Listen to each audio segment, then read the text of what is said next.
or Lori would be making the introductions, but both of them had to be out of town today. So it's my pleasure to step back into my STARS hat and introduce our speakers for today. All three of them were in our last STARS class, which we had another really large class. I'm going to say it was at least 12 to 14 people. And their project was, these people don't mind working, they cleaned up trash on the interchange of Hardin Boulevard and Pope Parkway. So they worked hard one day, and I think they came back with some interesting stories of what their findings were. We won't share those though. Yeah, we won't share those. So our presenter today, our first one is T. Buddy Miller. He is an attorney here in town with his dad, Rick Miller. Many of you, I'm sure, know him. And his sponsor to our club was John Cannon. Come on up, T. Buddy.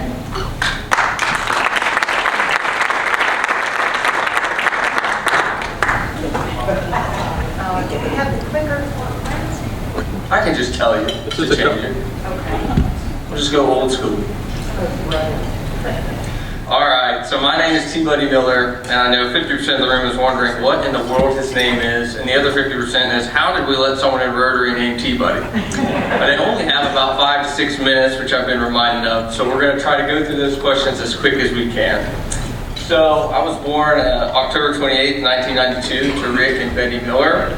I'm the youngest of 4. My siblings' names are Zach, Mary Mac, Mac, and then me. So where in the world did this name come from? And I remember when I was a kid, people in elementary school would always remind me, you know, your name doesn't rhyme. So one of the rumors was, well, your parents ran out of names that rhyme. Well, if you think about it, that's not true, because Jack would have rhymed with Mary Mac, Mac, and Zach. So there has to be more to it. Maybe my parents were drinking something a little stronger than what we serve at Rotary. I'm not sure. But that can't be it either, because they don't drink. But we're going to stop there, and I'll pick it back up here in the next couple of slides. But I attended quite a few elementary schools. I went to Colton Palmore, then I went to Bartow for the Oak School, and then I ended up at Lincoln Avenue Academy, and then Lawton Childs Middle Academy, and then finally I landed at Lakeland Christian School for 4 years. And you can go to the next slide. And then for 7 years, I went to UF. And I like to pride myself on the fact that I have missed 2 home games in 7 years, and I bleed orange and blue. Some pictures that are there, me and my girlfriend, me and my best friends, Albert and Alberta, me and Governor, former now Senator, and me and my parents. While I was there, I got an undergrad degree in agricultural education and communication, and then I got a law degree in 2018. I just passed the bar this past September, and so now, thank you very much. So now I'm really living a dream working with my dad. I got a job offer when I was there to stay in Gainesville, and I love Gainesville so much that I almost took it, but I wanted to come home, because these are where my roots are, and this is where my family is, and family is everything to me. So you can go to the next slide. So after all that, where does this name come from? And, you know, if I just tell one detail, it could be a little embarrassing, but let's go through the whole story together. So when I was young, I got tired of being called T-Bone, T, Buddy T. Somehow Steven gets involved, or I'm not sure how people get that from that. And I told my grandfather, who's the founder of my law firm that I work out now, I think I'm going to change my name. I think I'm going to change my name to Air Jordan. And he said, well, you could do that, but it isn't really the name that matters. It's the principles that you live by. And so he took me up to Tallahassee, and I got to meet the person that I was named after, Big T-Buddy, T-Buddy Strauss. And that's the person that plays football. And what team do you think he played for? Florida State. And I asked him, I said, you know, from there you can tell God has a sense of humor. The biggest Gator fan in the world is named for Florida State Seminole.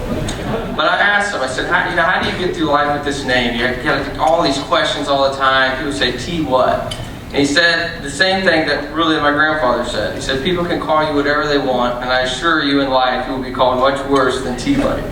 But what you have to do is treat people right, be kind, and work hard.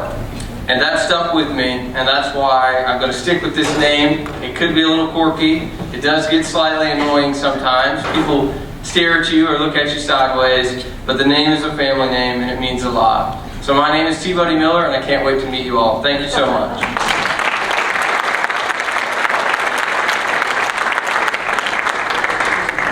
So do we get to know what's on the birth certificate? The real name? Theodore. Okay, but T-Buddy to us. Okay, our next presenter is Kyle Zenkner. Kyle is the Executive Director of Good Shepherd Hospice here in town, and he was brought into our club by Tom Conger. Kyle?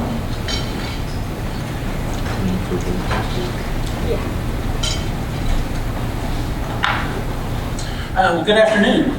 I'd like to start off with a simple word, unremarkable. The dictionary defines this word as an adjective with the definition of someone that's not particularly interesting or surprising. So I tend to think of myself as unremarkable. But I do have a question. What if living a life of greatness is not about doing a few great things, but instead living a life of redundancy, showing up faithfully day after day, doing the seemingly little things? What if a remarkable life is built by taking 1,000 unremarkable steps? So as I look out around this room each week, I truly am in awe of all the remarkable people that are before me. As part of my job, I have the pleasure of talking to and learning from the people in our community at a very intimate and often emotional time in their lives. Hearing their stories is an important part of my work. Their histories often reveal what has shaped their lives today, and also brings light to just how powerful, loving, and beautiful they are. To say that's a humbling experience would be a huge understatement. I'm here today to share my story, my origin, and what shaped me to be the man that I am today. So I'll start out with I'm the youngest of three and the only boy, so according to my sisters, I could do what I want and got everything that I asked for. My account of this, of course, is a bit of a different story. My parents were good blue-collar folks that worked hard to give us a good life. My mother graduated high school, my father attended high school but had to drop out to help out on his parents' farm. I grew up in a small West Texas town with a population of about 2,500 people. It's the same town where both my parents grew up and their relatives before them. So to say that if I ever stepped out of line or got into any sort of mischief, everyone in town knew about it. Not all was bad about growing up in a small town. I was able to do things that other people weren't that were part of a larger community. I was able to participate in things such as 4-H, FFA, lots of sports, hunting, fishing, and most importantly, Christian fellowship. Some of my fondest memories of growing up were going to work with my dad. Getting up at 5 a.m. on Saturday mornings, however, was not necessarily fun, but as we passed through town, he would stop at a convenience store, all such convenience store, there's none around here, but I was allowed to get chocolate milk and powdered donuts. To this day, I love my chocolate milk and powdered donuts. My father was a pumper, what some people would call a roughneck in the oil fields. And when I was young, going with him, some of the drawbacks of going with him is that I'm stuck with this guy out in the middle of nowhere on a lease, checking the lease, making sure everything is working properly. But as I get older and now I have children of my own, kind of look back at that time in a whole different light. I was able to spend quality time with him before there were such things as cell phones and social media. We were able to take our fishing poles and stop off at a creek or a tank and put a line in and just be able to be in the moment with no cares or no stresses. So coming from such a simple beginning, I had a strong work ethic at a very young age. I knew that nothing in life was going to be given to you, and that if you wanted to reach your goals, you had to work hard for them. I, however, was not content to grow old in a small town and wanted to branch out and live my life. So that's exactly what I did when I graduated high school. I went off to college and started my life.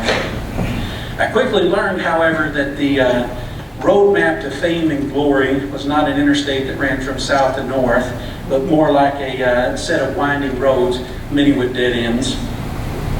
So I had several jobs after college, general labor, working in finance. Along the way, I found out that sales was an area that I excelled in and brought me the most enjoyment.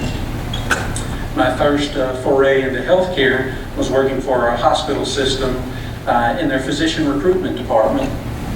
I was able to source physicians, find them, recruit them, and begin to bring them into the fold of the hospital system. The work was fun, but required extensive travel.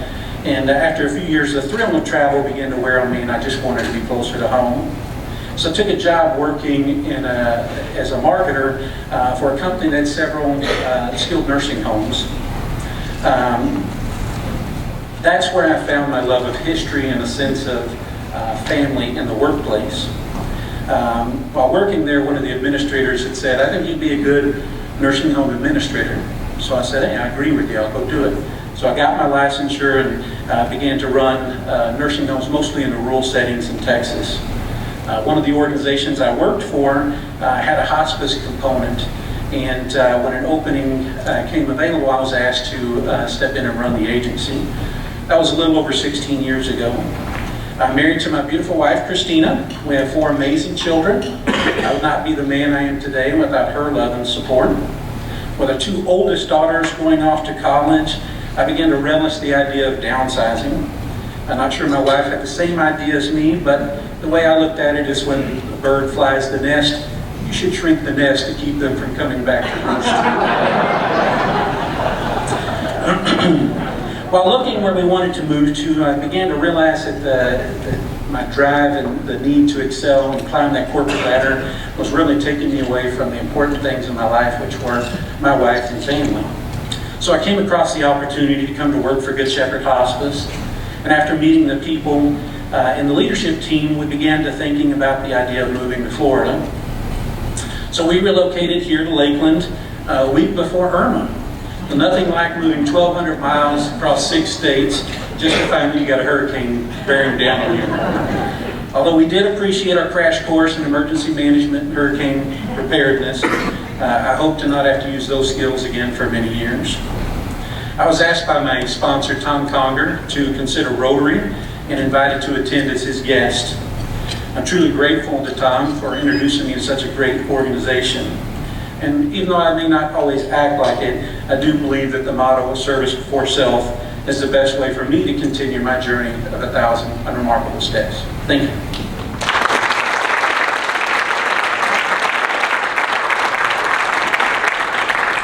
Thank you, Kyle. Your story shows that you are not unremarkable. Thank you for sharing with us.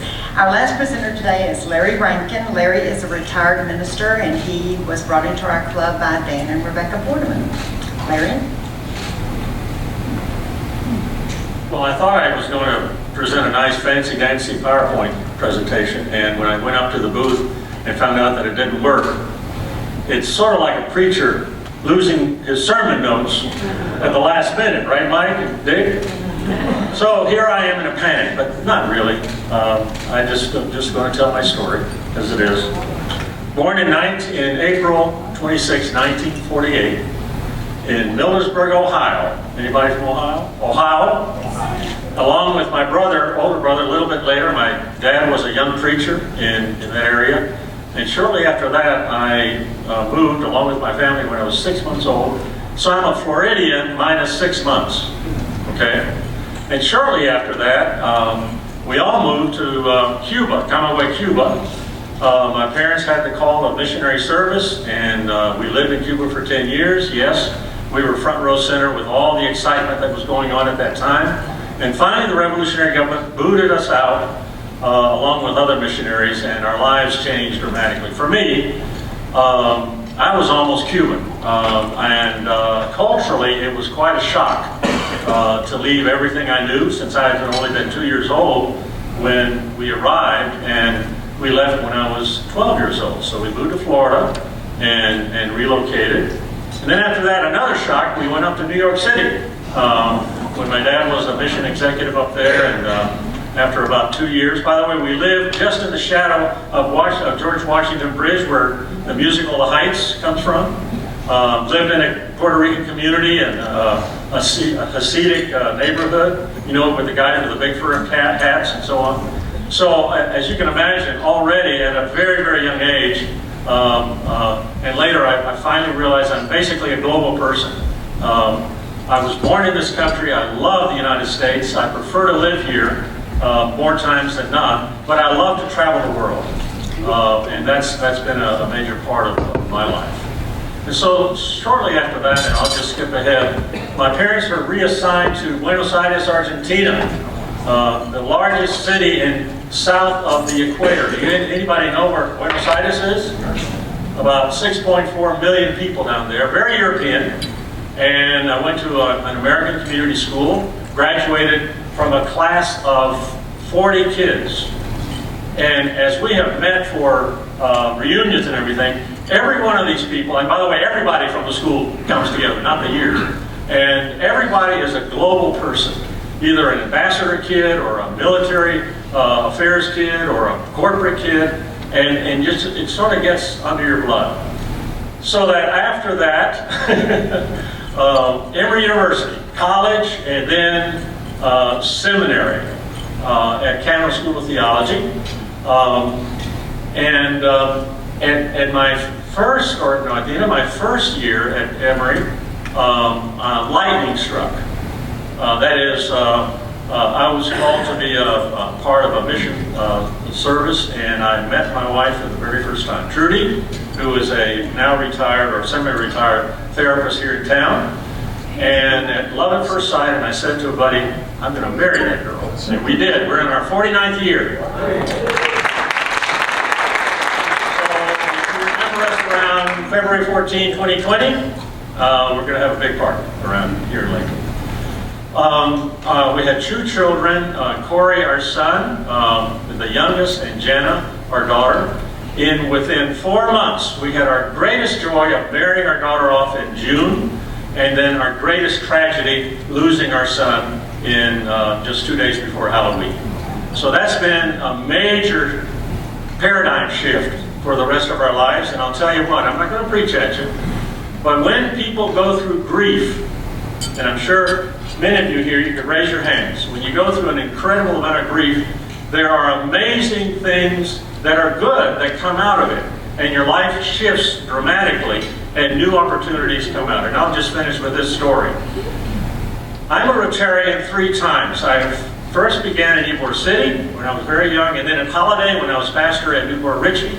And then I'm here because the Lake Wales Rotary went to Honduras, and my wife and I were part of that experience. And we had taken one of Corey's, our son is named Corey, we took one of his cellos, he was a cellist, to a young lady down in Honduras a few years ago. And so we were able to go with the Rotary Club at Lake Wales. And Kim, by the way, went on there, and Cynthia Haffey also went along. And we were able to meet this young lady, and Trudy was able to meet her. We gave another cello of Corey's up to San Jose, California, to an amazing string program. And the cello that, yes, he did make a cello, even though he was in performance cello, is with a friend of ours up in Vermont. These amazing things produce a lot of shifts and changes, and we have been blessed, even in the great tragedy that we've been through. Thank you very much.